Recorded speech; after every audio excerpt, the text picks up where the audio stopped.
Has there been a more badass episode of Dragon Ball Super so far? Oh my freaking god, this episode rocked.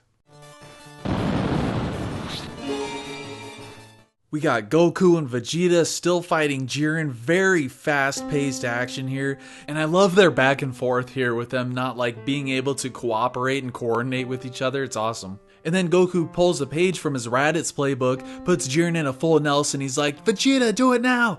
And Vegeta's like, Final Flash! Which makes me realize, oh my god, Goku was ready to sacrifice himself right then and there. Like, whether it's eliminated or just to damage Jiren or get him in any way. And brought me back also to the Future Trunks arc, where Future Trunks did it while Goku held Zamasu and Goku Black. So a lot of callbacks in that very small moment, really cool stuff. As well as from the very get-go, you know that this episode looks a lot better than the last two. Like, it looks pretty fresh. And it's in no small part due to the composition of the shots. It's a very good looking and fresh looking episode just from that perspective alone, and it's really refreshing. But we go back to Toppo and 17's fight, and 17 has a very good plan. Just to blast at Toppo until time runs out. Very smart idea, given that he has unlimited energy, and there's only 5 minutes left. If he can just hold him off for 5 minutes, you know, he doesn't need to ring him out, because they have more fighters on the stage. So if all of them are just in the ring when time runs out, they win. And 17 has proven to be a mind in this game, like a really tactical mind, a really tactical fighter. On the other hand, they do a good job of showing off Toppo's experience here in seeing through 17's attack, and a great shot, POV shot, of seeing the blast coming at him and him seeing through it. Really awesome stuff here, puts you in the mind of the fighters. But we get to the beam struggle between Toppo and 17. And this is just filled with tension here. 17 is losing, he's getting pushed toward the edge of the stage. You're like, oh crap, man, he's gonna get eliminated right here. But nope, you see Toppo's face, and then you see like his eyes, like bloodshot eyes, and then you see his back and it's smoking, and then you see Frieza. But it makes me think, why, if you had the opening Frieza, why didn't you blast the crap out of Toppo right then and there, eliminating him, you know? I feel that he probably had the opportunity to do so, even though it's not necessarily Frieza's character to do that, because he likes having fun with his prey.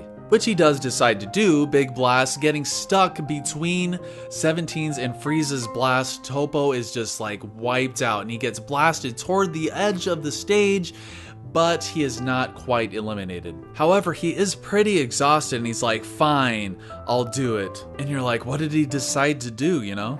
When Toppo freaking powers up, this is an awesome power up. Great voice acting, and the symbols that appear on his chest are very mysterious. Like, what do those symbols mean exactly? We see them on like the Gods of Destruction's clothes, like the diamond shape and stuff like that, but once he's done powering up, I had a thought when they were showing him from the front. I was like, oh man, that kind of looks like fan art, you know? Toppo really got shredded there, got rid of his pot belly, and again I was like, Popeye ate some spinach. So from this point on, it's just like freaking badass epicness the whole time, like showing off Toppo's new God of Destruction powers.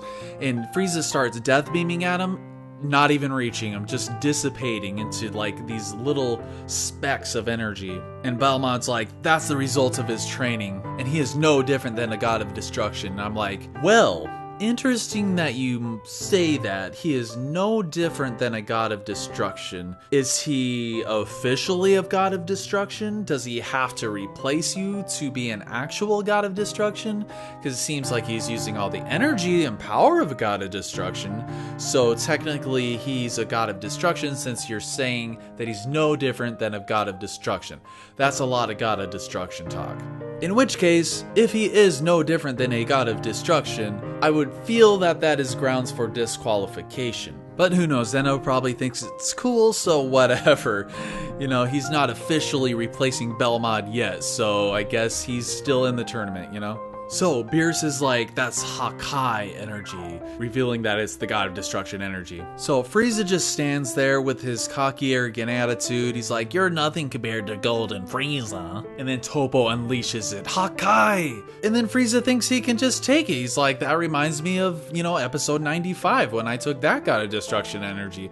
This has got to be the same level of power, right? I can take that with one hand. One hand will do. But he gets messed up. This resulting explosion is probably one of the biggest we've seen. This thing freaking cracks the entire stage. And its power is beyond the power of color. Proof of this is that it changes the color of the sky. No, but it like changes the color of the realm of void. Very interesting. I wonder if it's this blast or if it's just the timing that was, you know, a coincidence. So now that the stage is all in pieces, we got these big chunks just floating out there. We got Goku and Vegeta standing on pieces. And now we're ready for 17 Toppo round 2. Toppo unleashes his attack and starts cracking 17's barrier. That shows how strong Toppo is. He might be, at this point, just as strong as even Ribrianne. Considering Ribrianne broke through 17's barrier in episode 103, oh my god. Hashtag sarcasm. So we get some good 17 tactics again. Him like jumping from each of these floating pieces of stage, like with trial and error kind of stuff against these massively powerful guy now. It's like you get this sense of danger and tension, something that has been really lacking in this show. I actually felt some tension here while 17 was trying to figure out how to get past Toppo's God of Destruction energy. And he's jumping from all these pillars, Toppo's blasting all around the place, and he is on the last piece of floating stage. And you're like, oh my god, where is he gonna go? Just like earlier, you're like, oh my god, he might get eliminated now. Freaking Toppo charges up one more attack, and it gets dissipated by a rock. Frieza's back, baby. And he is pissed off. Now, I know the power scaling is a little bit wonky in this series, but now we get a definitive answer for how strong Frieza is now by what he states in this episode. So he's pissed off, he creates this big ball of energy, and he's like, this can destroy an entire planet. Wow. I didn't think Dragon Ball characters were up to planetary level, much less Frieza in his final form, and he has golden form above that, so he's probably even double planetary level. I mean, he might even be stronger than Saiyan Saga Vegeta at this point. Hashtag sarcasm, but that line was hilarious. I can't believe he said this. As if it's supposed to mean something to these guys at this point. I can destroy an entire planet with this blast.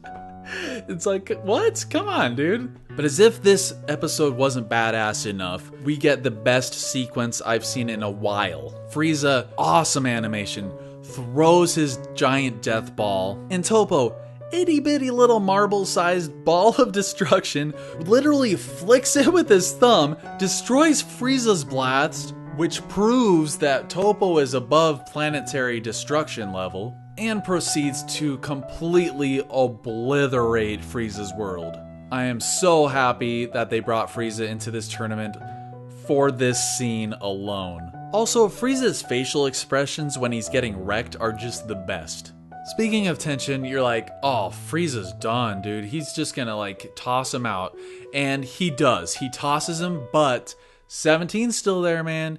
Throws a rock, preventing Frieza from getting eliminated. So awesome stuff. He falls right at the edge of falling out of the stage, and I'm thinking to myself, what if he lays there for the entire duration of the tournament? What if at the very end it's like Goku and Jiren fighting it out, and time runs out, and they're like, oh, it's a tie. And they're like, nope, Frieza is laying right over there unconscious. Universe 7 wins. That would be awesome. But if you'd like, you can check out my episode 126 spoiler video I uploaded a couple days ago. Some fun stuff in that. Speaking of 126, the preview. Looks like it's more of Toppo just being a uber badass against Vegeta this time. So I'm guessing Vegeta's like, oh, they're in trouble. Toppo's over there. I need to split off from you, Goku. Can you handle Jiren? And Goku's probably like, yeah, more challenge for me. So we got Vegeta like trying really hard against Toppo here. He looks like he's having to go all out against this guy. So that is going to be awesome.